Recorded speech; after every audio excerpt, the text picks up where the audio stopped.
اللہ الرحمن الرحیم۔ اگر آپ کے حالات بگڑ جائیں تو خوف زدہ نہ ہوں۔ ایک بحری جہاز میں کافی بوجھ تھا۔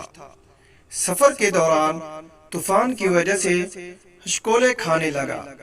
جہاز ڈوبنے کے قریب تھا، لہذا اس کے کپتان نے تجویز پیش کی کہ جہاز پر بوجھ ہلکا کرنے اور زندہ رہنے کے لیے کچھ سامان کو سمندر میں پھینک دیا جائے، تو انہوں نے متفقہ طور پر اس بات پر اتفاق کیا کہ ایک سوداگر کا سامان چھوڑ دیا جائے، کیونکہ یہ ڈوبنے سے بچنے کے لیے بہت ہوگا۔ جس تاجر کا سامان پھینکا جانا تھا اس نے اعتراض کیا کہ کیوں اس کا ہی سارا سامان پھینکا جائے، اور تجویز پیش کی کہ سارے تاجروں کے سامان میں سے تھوڑا تھوڑا پھینکا جائے تاکہ نقصان تمام لوگوں میں تقسیم ہو اور نہ صرف ایک شخص متاثر ہو۔ تب باقی سارے تاجروں نے اس کے خلاف بغاوت کی، اور چونکہ وہ ایک نیا اور کمزور سوداگر تھا اس لیے انہوں نے اس کے سامان کے ساتھ اسے سمندر میں پھینک دیا اور اپنا سفر جاری رکھا۔ لہروں نے سوداگر کے ساتھ لڑائی کی یہاں تک کہ وہ بے ہوش ہو گیا۔ جب وہ بیدار ہوا تو اسے معلوم ہوا کہ لہروں نے اسے کسی نامعلوم اور ویران جزیرے کے کنارے پھینک دیا ہے۔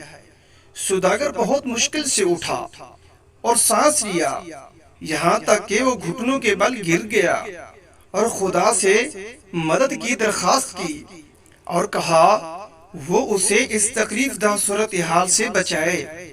کئی دن گزرے، اس دوران تاجر نے درختوں کے پھل اور خرگوش کا شکار کر کے گزارا کیا اور پانی قریبی ندی سے پیتا، اور رات کی سردی اور دن کی گرمی سے اپنے آپ کو بچانے کے لیے درخت کی لکڑی سے بنی ایک چھوٹی جھونپڑی میں سوتا۔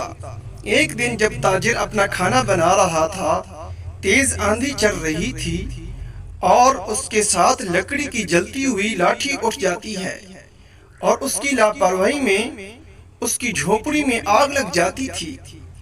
لہذا اس نے آگ بجھانے کی کوشش کی، لیکن وہ ایسا نہ کر سکا کیونکہ آگ نے پوری جھونپڑی کو اس کے ساتھ ہی بھسم کر دیا۔ یہاں سوداگر چیخنے لگا، کیوں رب مجھے غلط طریقے سے سمندر میں پھینک دیا گیا اور میرا سامان ضائع ہو گیا، اور اب تو یہ جھونپڑی بھی جو میرے گھر ہے جل گئی ہے، اور میرے پاس اس دنیا میں کچھ نہیں بچا ہے، اور میں اس جگہ پر اجنبی ہوں۔ یا اللہ، یہ ساری آفتیں مجھ پر کیوں آتی ہیں؟ اور سوداگر غم سے بھوکا ہی رات کو سو گیا، لیکن صبح ایک حیرت انگیز واقعہ اس کا انتظار کر رہا تھا۔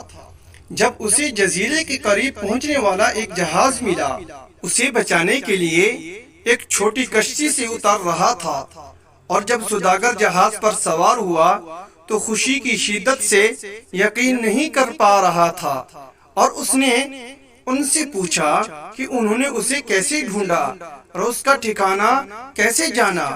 انہوں نے اس کا جواب دیا، ہم نے دھواں دیکھا، لہذا ہمیں معلوم ہوا کہ کوئی شخص مدد کے لیے پکار رہا ہے، لہذا ہم دیکھنے آئے۔ اور جب اس نے ان کو اپنی کہانی سنائی کہ کس طرح اسے ناجائز طریقے سے سوداگروں کے جہاز سے پھینک دیا گیا، انہوں نے اسے بتایا کہ سوداگروں کا جہاز منزل تک نہیں پہنچا، ڈاکو نے اس پر چھاپا مارا، سب کو لوٹ لیا اور لوگوں کو مار ڈالا۔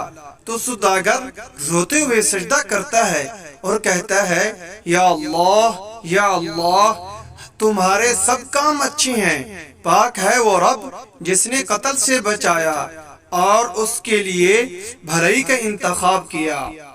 اور اگر ہماری ویڈیو آپ کو اچھی لگے اس کو لائک کریں اور ہمارے چینل کو سبسکرائب کریں، بیل آئیکن کے بٹن کو ضرور کلک کریں۔